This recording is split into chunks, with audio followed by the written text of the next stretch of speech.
Hi, everybody. It's Technique Tuesday. Dialect Coach Chris Lang coming at you here. I hope everybody is doing well on this fine Tuesday afternoon. Um,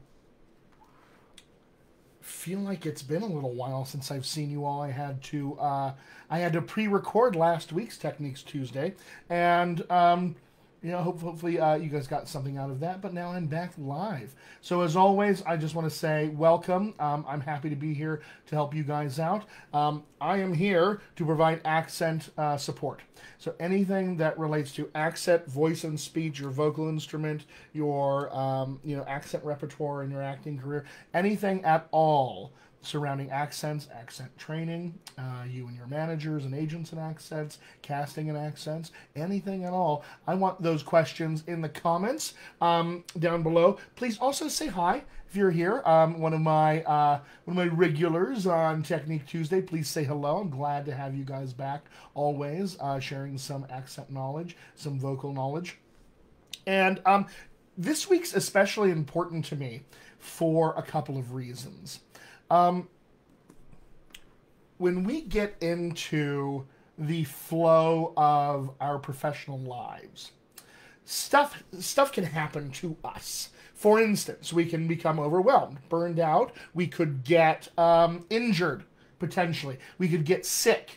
Lots of unexpected stuff can happen to us in the course of our careers that we need to be prepared for, so that when we, find ourselves in a position where physically, vocally, artistically, we are less than optimal, we have a plan of action and know what to do to help ourselves out.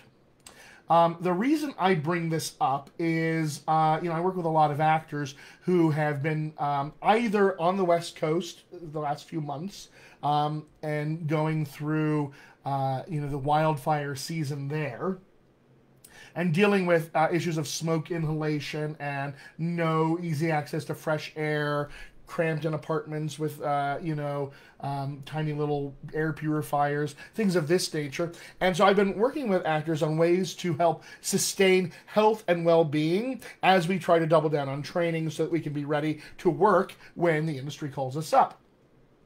And this has become especially important to me in the last 6 months or 6 weeks or so, because here where I am based, I'm also near a couple of giant wildfires that have affected me detrimentally. And as an accent coach, where I'm coaching 5, 6, 7 hours sometimes a day, using my voice, using all my facilities, and then being called upon to be artistically engaged with projects as well, it's just been on my mind. Something to really be focused on is, how do we set ourselves up for the kind of success that we want to have when we are not at our best?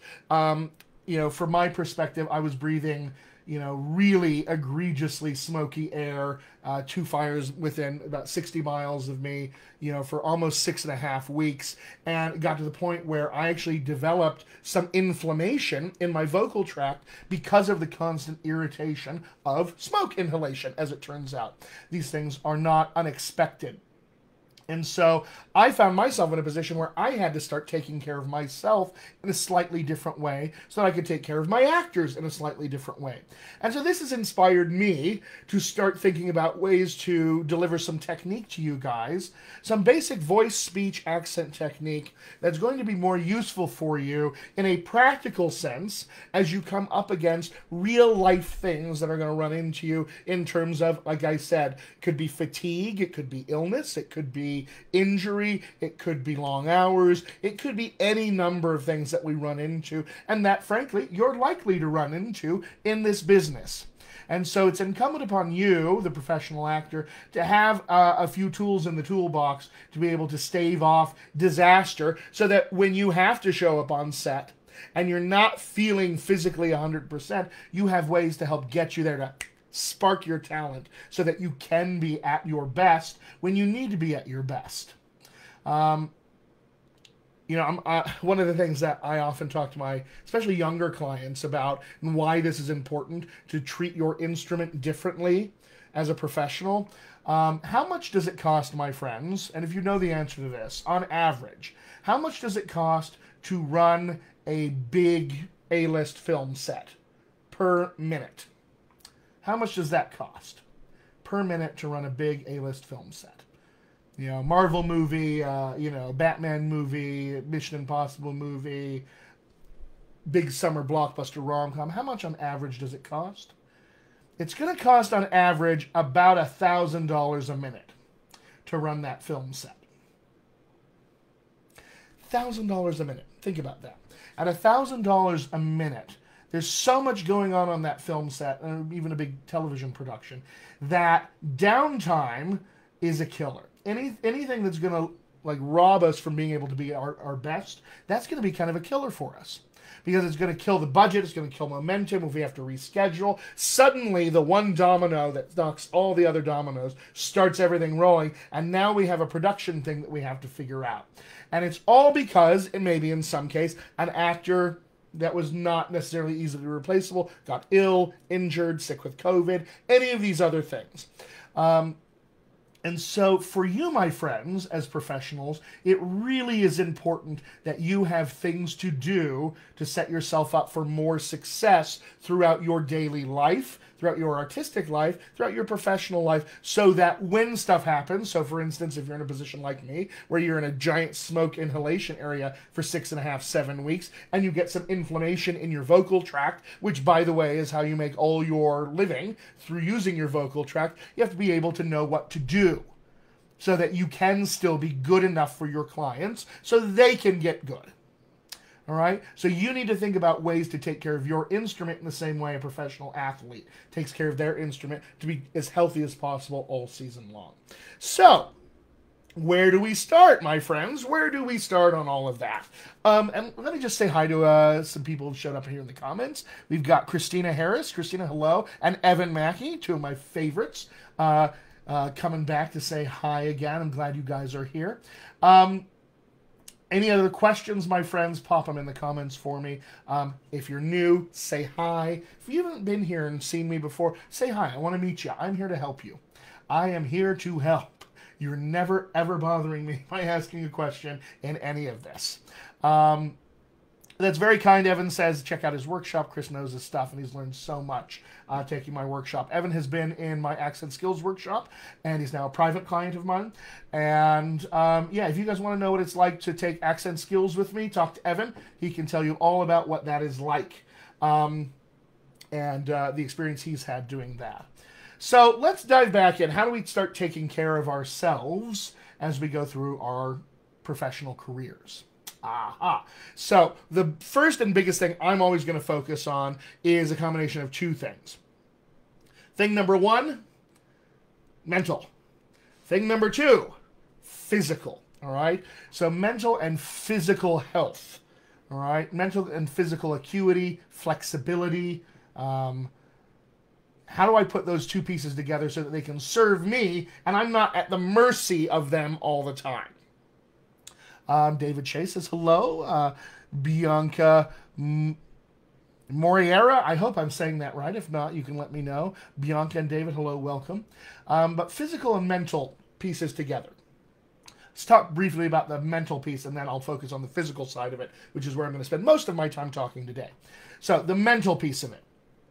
You have got to somehow put yourself into a frame of mind, like I mentioned before, that you are a professional athlete. Why is this? All right. A professional athlete has to have their instrument ready to go all the time. All right. Whether they're starting on the team or they're riding the bench or they're on the JV or wherever it is, you're always one play away from having to step in and go. And that's how you want to think of yourself as an actor. You're always one audition away, one scene away from having to step in and go and be awesome. So your mindset needs to be, how do I constantly maintain my readiness? How do I maintain my readiness to step in and be artistic? How do I maintain my readiness to want to engage artistically, to want to engage my talent? And how do I maintain my mental readiness no matter what? I'm sure you guys have had those auditions. They've come across where you're like, okay, I have these 3 scenes to do. They're not due till Thursday. It's Tuesday. You know, I'll just do them tomorrow. I really don't feel like that. Okay, that's an awesome opportunity for you right now in this moment to change things. If you've ever been in an acting class and somebody has said, all right, who would like to go next? And everyone just kind of sits there.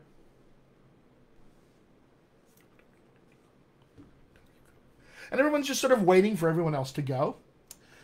Ooh, this drives me nuts. If I'm your acting teacher, I stop the class right there. I say, let's talk about what just happened. Why on earth, my friends, would you not jump to your feet in that instant? It's an opportunity to act. How many of those do you get on a daily basis? I'm willing to bet not a ton. So we have an opportunity in an acting class, in this case that I've referenced, where somebody says, who would like to go first? You get up. Train yourself to stand first. All right? You may feel unprepared. You may not feel like you're ready to go. Awesome. I guarantee you're going to feel that on set occasionally. So it's a perfect opportunity to work that out right now before you encounter it on set. You don't want to encounter that first sensation of, oh shit, I hope I'm ready on set or in your trailer, or you don't, no. You encounter all that in rehearsal, so you know what to do to make sure that you are, in fact, ready to go. And that's more of a mindset thing than it is anything else. It's a mindset that you have to bring to the game as an actor. So, anytime that you have an opportunity to get up and go first, my friends, my challenge for you, get up, go first. I want 7 people all standing up to say, no, I want to go first. No, I want to go first. That is a problem every acting teacher on the face of the planet wants to have. Make sure your acting teacher has that problem. All right? Change that one little mindset. And the instant you get an audition, you're like, oh, I could record it Wednesday. It's not due till Thursday. But I have 4 hours tonight. Hell, I'm doing that tonight. Let me get up. Let's do some acting. About 4 hours to make this thing awesome? I'm not bound by any other time other than these 4 hours. I have time to do take after take with my reader. Why wouldn't you take that opportunity?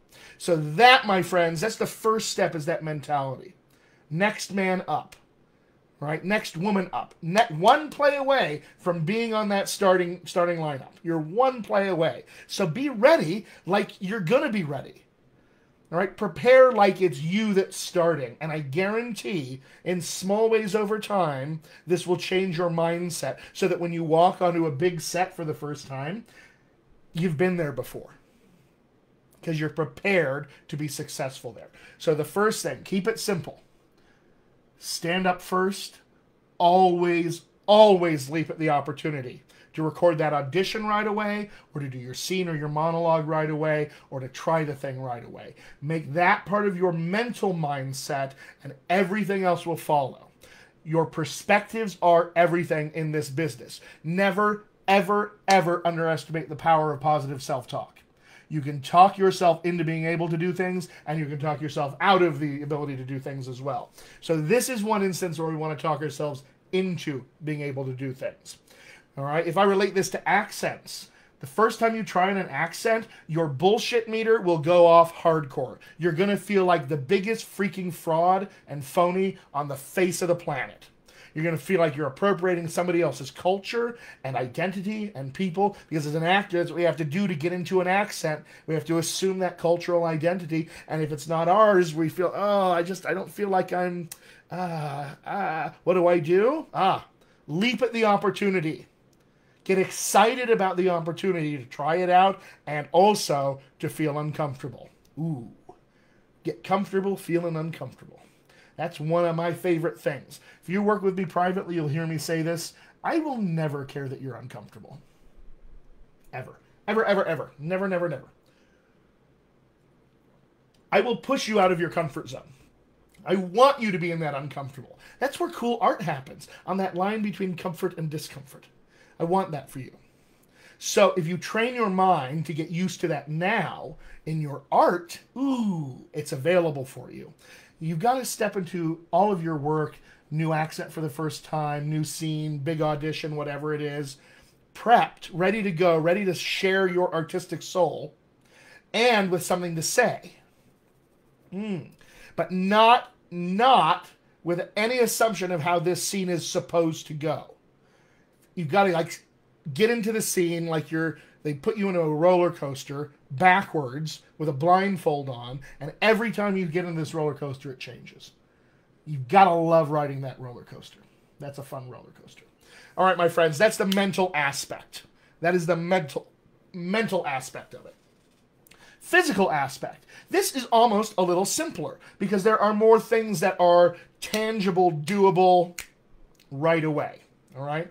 So I'm going to start today what I'm going to call a series of the 5 floodgates. All right? 5 floodgates for accent freedom. These are essentially 5 physical things that you can do to consistently, on a day-to-day basis, prepare your instrument to be ready to attempt accents in your acting. All right? 5 floodgates in particular. All right, now this is going to be, in some way for you guys, an overview of vocal anatomy, which we've been over a little bit before, but there is never a time where I don't like reviewing vocal anatomy because it is useful to you. Super useful. Got to get to know your vocal anatomy, not just general vocal anatomy, but your vocal anatomy, my friends. So that's what we're after today. The 5 floodgates. We'll start with floodgate number 1. All right, and they're going to go in this order from 5 down to 1, and we're essentially tackling the biggest muscle groups down to the smallest muscle groups. So today what we're dealing with is the muscles of the neck and throat. All right, these are pretty important muscles for us in terms of speech. Let me check in with some questions before I dive in here. Christina says, all the best coaches push you out of your comfort zone. They do. They do. When we get comfortable, we don't grow. When we get pushed out, ooh, now I got to spread roots and grow, and yeah. Bianca asked, do you give online classes outside of this group? Bianca, yes, I do, in fact. There's a couple ways to work with me. You can work with me privately, one-on-one, as your accent coach. To do that, best way to get in touch with me is go to my website at www.dialectcoachchrislang.com. And I have a very friendly chat bot there who will take your information. And you and I, we can schedule a time to have a free consultation call where we can just talk through some training options. We can start there. It's likely that I will refer you to one of my workshops. My accent skills workshops, or depending on what accents you are looking to learn. I have a general American accent workshop. I have a phonetics workshop that's in development right now. So lots of different things that we can take workshop-wise that I want you to have, access to. But certainly, Bianca, if you're interested in any kind of training at all, reach out to me via my website, dialectcoachchrislang.com. Talk to my chat bot, and we'll schedule a time for us to talk through all the training possibilities.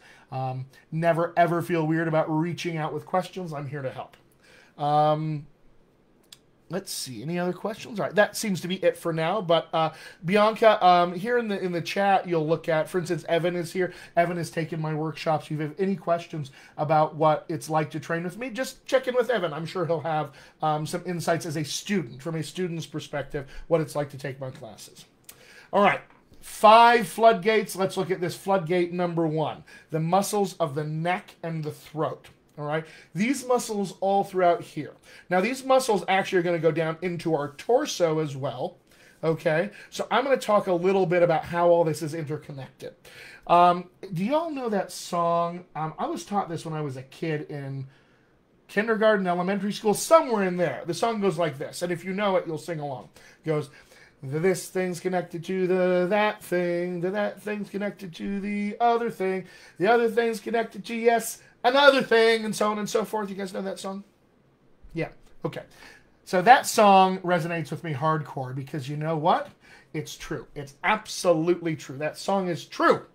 Turns out it's not just a song, it's true. They were speaking the truth to us. All right? These body parts are all interconnected.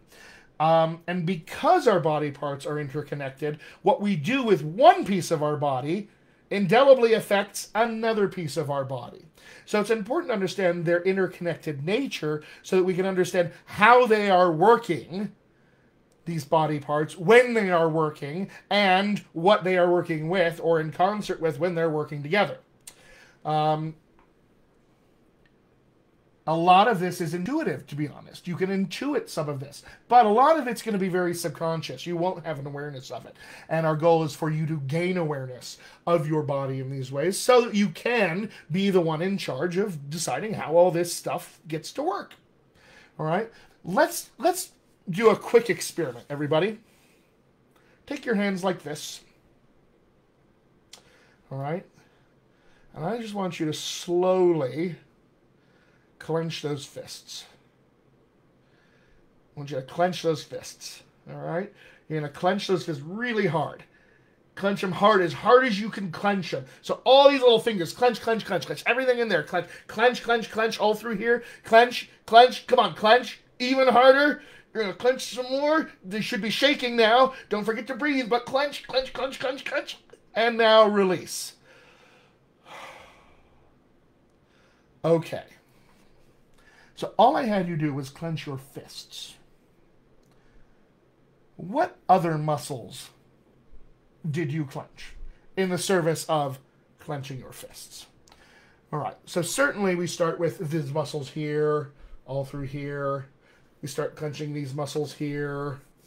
All right, if you're like me, you clenched your neck and your jaw. You probably saw me doing this, right? Which means I clench these muscles here, which means I clench these muscles here, which means I clench these muscles here, which means I clench my back muscles, which also means that I squeezed my butt together, which probably means that I clenched my feet. All just to clench my fists? What's wrong with me? Why would I do that? What's wrong with us? Why would we need so many muscles to clench? All right. Long and short of it is we don't actually need that kind of musculature. All right, but we have a built-in series of habits where if we really want to squeeze something super tight, we tend to squeeze all the other muscles that are then in a cascade effect, squeezing to help us feel like we're squeezing this initial muscle much more, strongly than we were in the first place.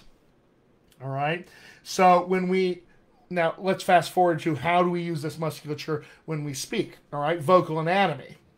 We're using this vocal anatomy when we speak, we need to make sure that this vocal anatomy is kind of isolated in a way. Because I don't want to be doing stuff with my jaw that makes my back seize.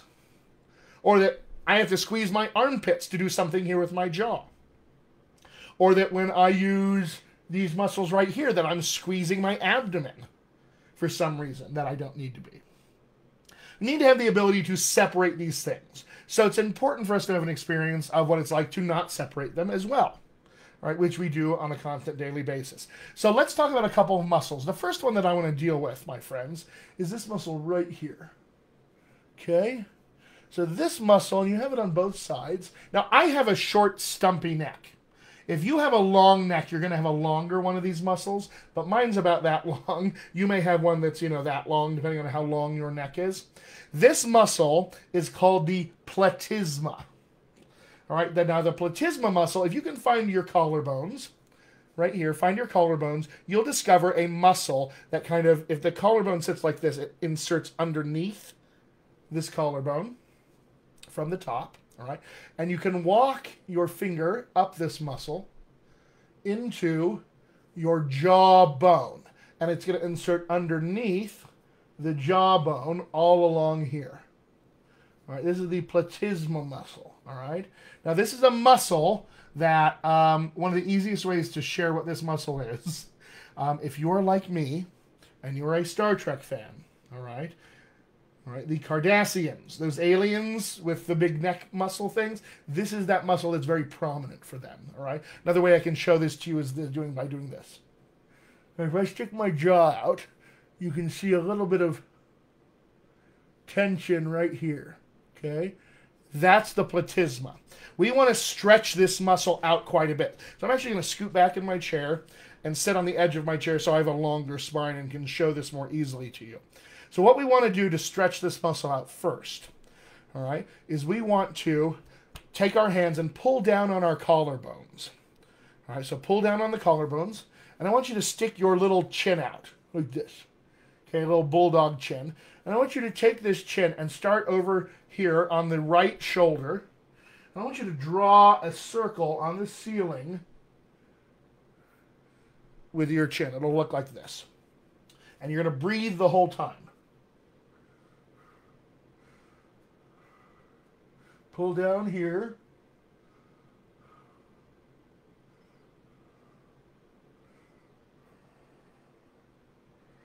And then we'll go the other way. Keep pulling.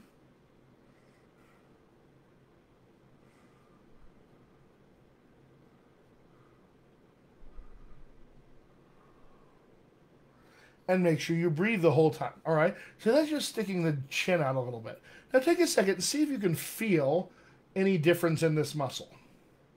You can wiggle your jaw side to side just a tiny bit to see if you feel any difference in this musculature right here. All right, let's try this again, all right? This time, instead of just sticking your chin out, I want you to stick your lips out too and see if that changes things. So we'll start over on this one shoulder again, all right? Pull down on your collarbones. You feel that stretch all through here. Stick your lips out and breathe. Pull, pull, pull, breathe. Pull, pull, pull, and breathe. All through here. And go back.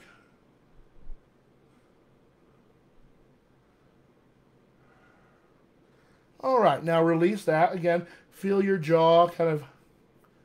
See if you feel any difference here. All throughout here. Good.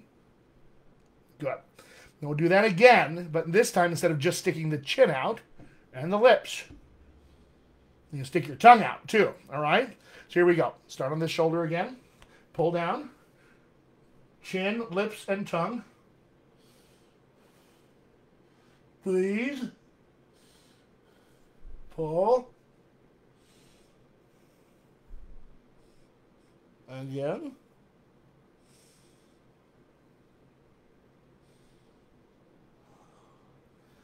Okay, now just check it and see if you feel anything different.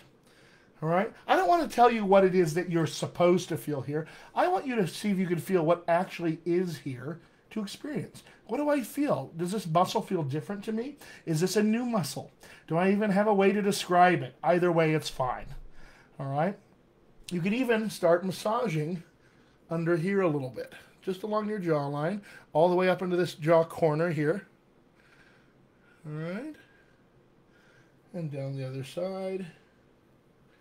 All right? And if you want to, you can pull down straight from here and just draw a tiny little semicircle with your chin on the ceiling here. And now add your lips. And now your tongue. And now put the tongue back in. And now release the lips. And now the jaw. Good. And you can even just move your jaw. All right, the jaw will be next time. All right, that's floodgate number 2. Neck and throat is what we're after here. All right. So now, here in our throat, this very front part here, we just check in. Christina says, honestly, after stretching that muscle, I tried singing a high note and it came out more easily. Yes, this is what physical freedom gives us. The ability to sort of get out of our voice's way. It's a very powerful tool we have. All right, now, let's talk about this apparatus in here. Take your fingers. Everyone just do this with me. Wake up the pads of your fingers. And I want you to just start touching in here. All right, now, again, I have a short neck, so it's actually easier for me to do this. For you, it might be easier to do this. But I always just do this because I have a short neck and broad shoulders. But I just want you to start touching this apparatus in here. All right, this is your larynx. All right, this sort of tube here that holds your vocal folds, you know, that we use to swallow and to breathe, the larynx. Just go ahead and just start feeling this guy in here. All right? And you can take your hands gently, gently, very gently, and you can just gently start pushing that thing from side to side a little bit. And make sure to breathe.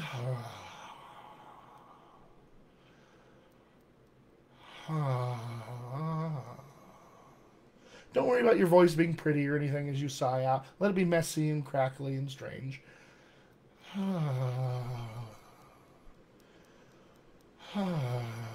You can even massage just gently on either side of it.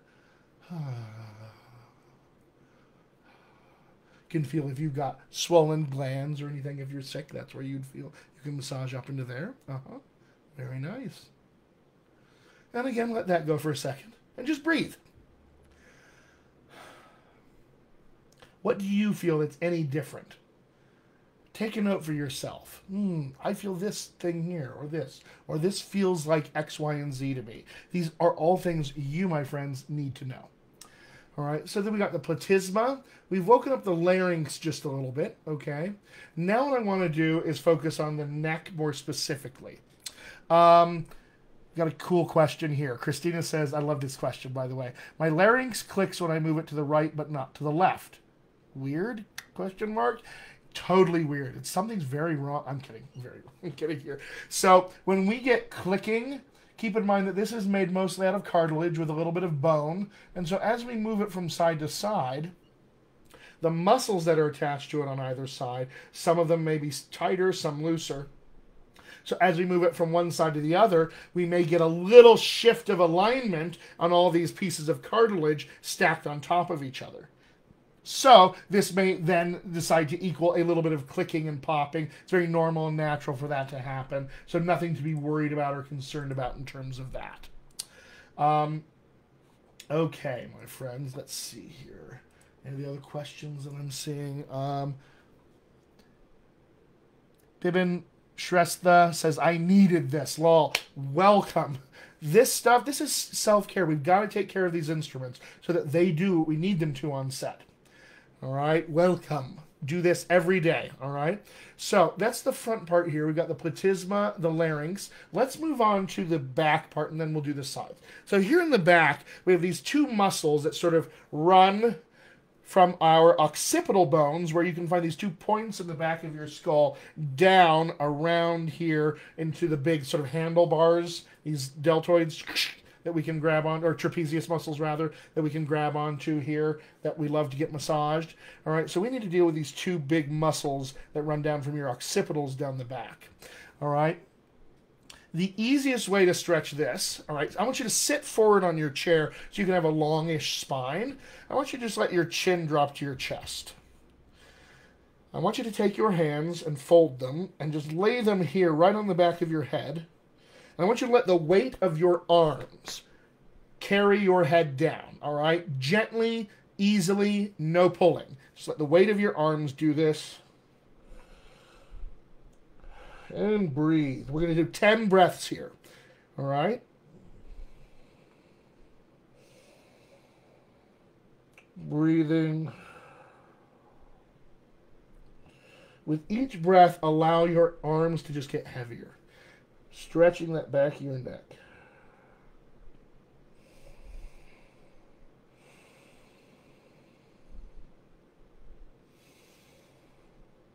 Nice easy sigh.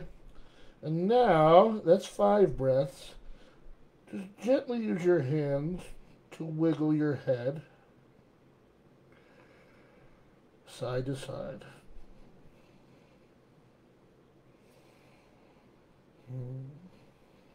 Couple more here.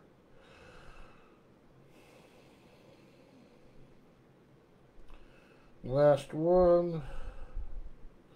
And now let your hands slide off your head. All right, so your head is still hung over. And now I just want you to see if you can let your head float up on top of your spine like a balloon. So this is the balloon, and you've got your, your spine. It's kind of the string hanging off the balloon. And just see if you can be a little bit of a bobblehead here. So we've got this freedom up here. The larynx is a little freer. We've got the muscles here in the back just a little freer. See if you can feel this bobblehead thing going on. All right, you may even try to turn your head side to side just a little bit. This should all feel good, by the way.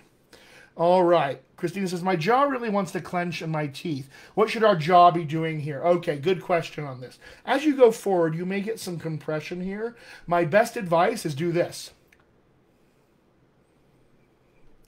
Put that tongue right in between your teeth.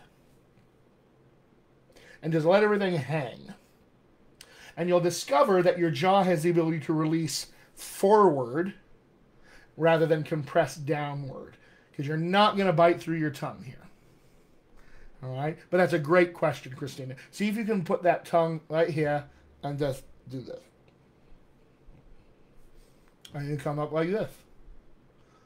Also, my friends, if you find that you clench your teeth in the night and grind your teeth, this helps. You try to fall asleep like this, you're less likely to grind your teeth. All right. So that's forward and back. Now let's take care of these guys right here. These are some of my favorite muscles that I love to deal with. All right. So I want you to take your right arm. All right. Just hold it like this. And I would like your head, if you can, to flop over to the right shoulder. All right. Now your head may flop all the way over to the shoulder. It may be stuck at about a 90-degree angle like mine is, depending on how tight your neck is. But go ahead and take this arm, and I want you to bring it up and over, all right? And now I want you to squeeze that right shoulder into that right ear, and then let it drop. So you just get a little bit of air space in here. I have big shoulders, so you can't really see it. But you should have a little bit of a gap here. And the weight of your hand is pulling down on this. Now take that left hand, and I want you to shoot it straight down. All right, imagine you can shoot laser beams out of those left fingers down at the ground. So there's going to be shooting laser beam, like really energized arm. And now I want you to start doing some circles.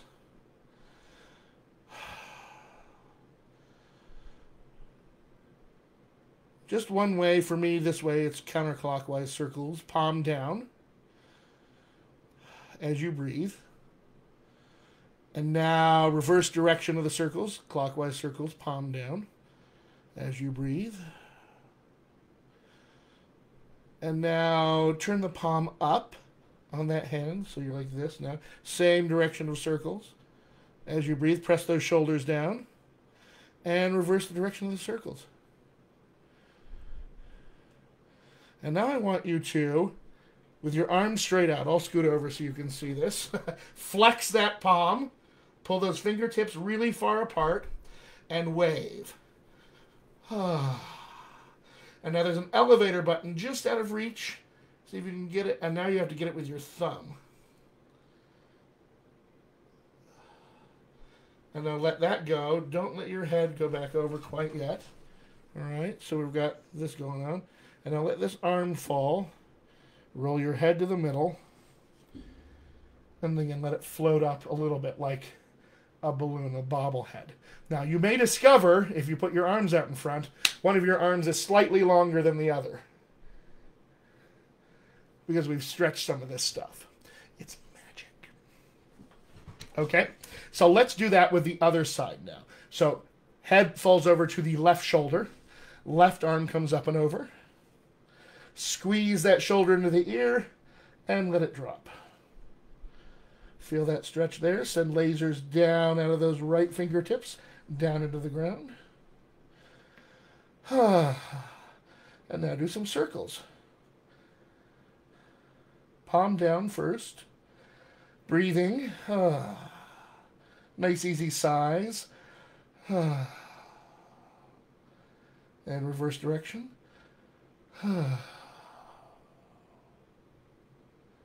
Good, now palm up. Press those shoulders down. Reverse direction. Good. Flex, flex, flex, flex. Pull those fingers apart. Press the shoulders down and wave. And now elevator button just out of reach. Reach, get it with your pointer finger. And now you got to get it with your thumb. And let that arm fall. Other one, roll to the middle. Roll your shoulders as you come up. I want you to take a second here and feel the difference in your neck now. Feel the difference in your neck. Neck and throat. What do we feel, if anything? Try your voice out. Very nice. All right, my friends. You can even play around with this some more. This bobblehead idea. We can even just roll our head gently. This should feel good, by the way. This is a gift of technique that you are giving to yourself today.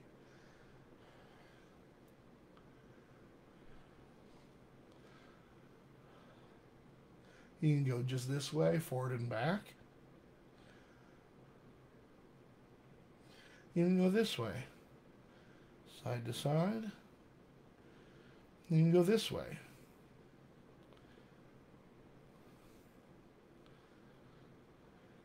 Easy things to set your instrument up for success so that it can be there when you need to use it. That is floodgate number 1, my friends, the muscles of the neck and throat. All right, it's been about 40 minutes. Now is usually time where I open it up to Q's and A's. Let me just see if there's any more questions here. Questions.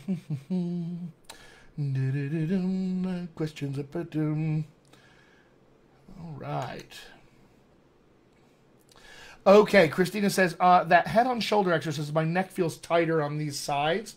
So one of the things we want to do is when we come over, we want to make sure that as we squeeze, we release.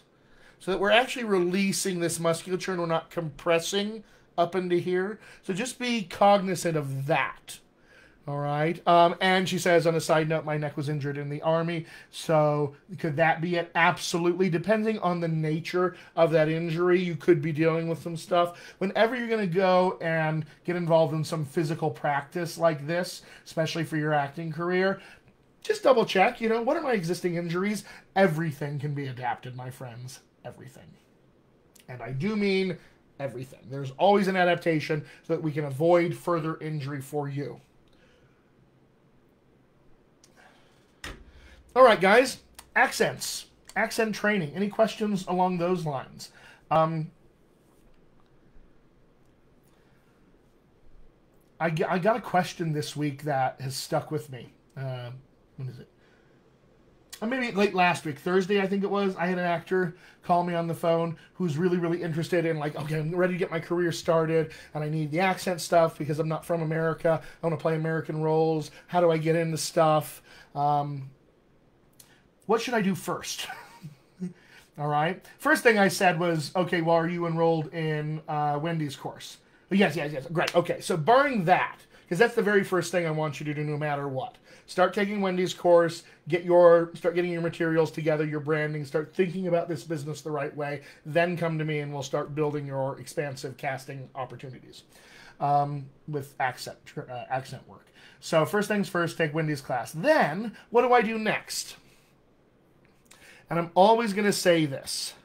You need to have technique. So, in the same way that if you were going to decide what kind of acting class should I take first, what kind of acting technique sparks your interest the most, gets you the most excited? For me, classic Russian Stanislavski acting technique, the imaginative etude, the long-form improv, these kinds of things, I love it. Character exploration without rules. Right? Ways to really live as the character unapologetically. That Russian style training really sparked with me. And so I get into Meisner. I get into, Uta Hagen style stuff as well. All of that really resonates with me. So, like, if I'm looking for an acting class, that's where I want to start first. If I'm looking for an accent thing, I need to have that same kind of idea. What's going to spark with me first? Yeah. What's going to spark with me first? And usually that's what accent am I most likely to be cast using first. And for some of you, that's going to be a general American accent. For some of you, it's going to be a regional accent from somewhere around the world. To answer Bianca's question, do you do regional accents? Yes, I do. I do all of the accents. There's not an accent out there that I do not coach.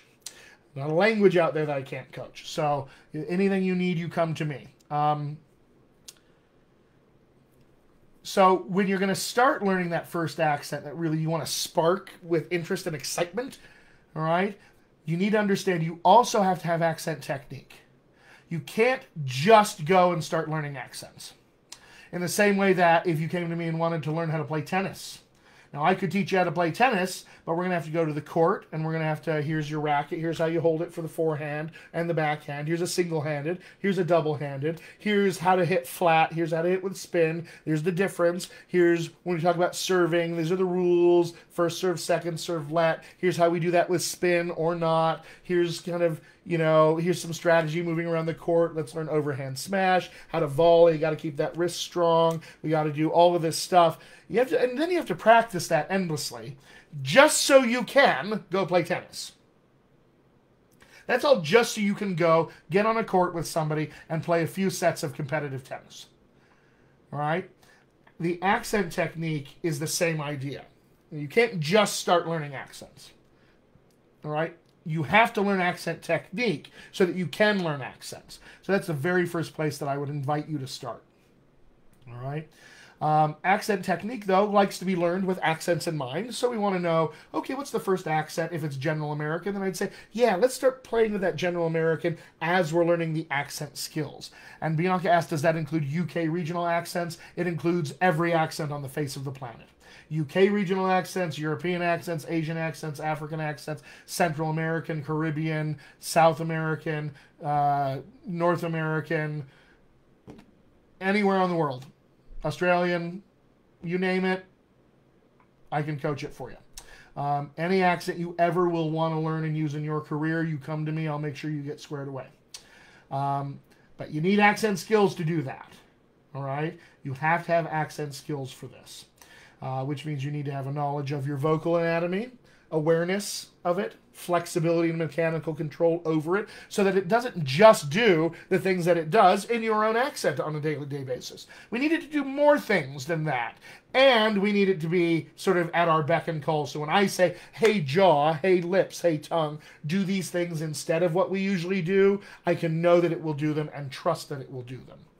All right, then we need to have the ability to put all that together into a sense of coordination and flow, speech, if you will. And then we need to integrate it into the human side of you, the part of you that has an accent identity in real life. That part of you that, you know, comes with a past and a history that molded and created how you talk today in your accent. We need to do that work with the target accent as well, so that the accent you're acting in is as deeply ingrained into your ability to be a human being as your own accent on a day-to-day basis is. So that's where I'll invite you to start first, my accent skills workshop. You can bundle that right now if you'd like with the General American accent workshop. You can also just take it on its own. While you're doing that, you can take my office hours 6-pack, which is private sessions where you check in once a week with me for 20 minutes, and we work on a piece of technique that you're encountering in the skills workshop. Because the skills workshop is online, it's on demand. It's a pre-recorded version of yours truly talking. You don't get to ask me questions, and it's important you have an opportunity to do that, so please do take advantage of my office hours while you are taking the accent skills workshop or any of my other workshops. It's fairly crucial that you do that just so you get the kind of feedback you are going to need. You will absolutely need feedback from your coach at some point, and it's crucial that you get that at the right points of time. So please do take advantage of my office hours while you're doing the accent skills workshop. Let's see here. Oh, Christina, this is very kind. She says, in case anyone doesn't believe him about every accent, linguistic techniques and databases allow dialect coaches and some linguists to coach accents they've never heard of. I'm always fond of saying, because I've had a production call me up and ask me this, hey, can you coach X and X accents? And I said, yeah, I can. I've never done this other one, but give me about a day and I'll learn it. And, you know, like a coach like me, a good professional accent coach here in Hollywood, ought to be able to, if I haven't coached it, I'm going to be able to learn it in about a day so I can coach it to you. That's part of what I will need to be successful in my side of the business to make you successful in your side of the business. So every accent on the face of the planet. And by the way, part of accent skills that I'm going to teach you, I want to teach you how to have access to all 7,000 plus languages on the face of the planet, so that there is not an accent out there that somebody could approach you with that you do not have facility with right away. Big goal for me is to make sure that you are a powerhouse accent actor in that way. All right, so it's about 50 minutes I've been talking. Every day this week, my friends, do these stretches once a day, twice a day, all right? And take some notes for yourself about how it's made you feel differently, how it's given you gifts of freedom, perhaps, vocal awareness of any sort. And when we come back next time, it will be the muscles of the jaw. Floodgate number 2, the jaw muscles. Should be very exciting. I invite you, as always, my friends, if you're not watching this live, post some comments down below, some questions. I will circle back and get them. Please do come to my website, dialectcoachchrislang.com. Sign up for my accent skills workshops or any of my bundles. I am here to help. The time to have accent skills ready is before you need them for the last-minute audition. I guarantee this will happen to you at some point in your career, so please do not be the actor that sits on their butt and just waits. Be the actor who takes advantage of the opportunity today. Come train with me. I want to help you. I want to dig down into this technique with you and make sure you can be a powerhouse accent actor in this business. More accents, more casting opportunities, and that's what we want. All right, everybody. Until next Tuesday, it's been a pleasure. I will see you all then. Bye, everybody.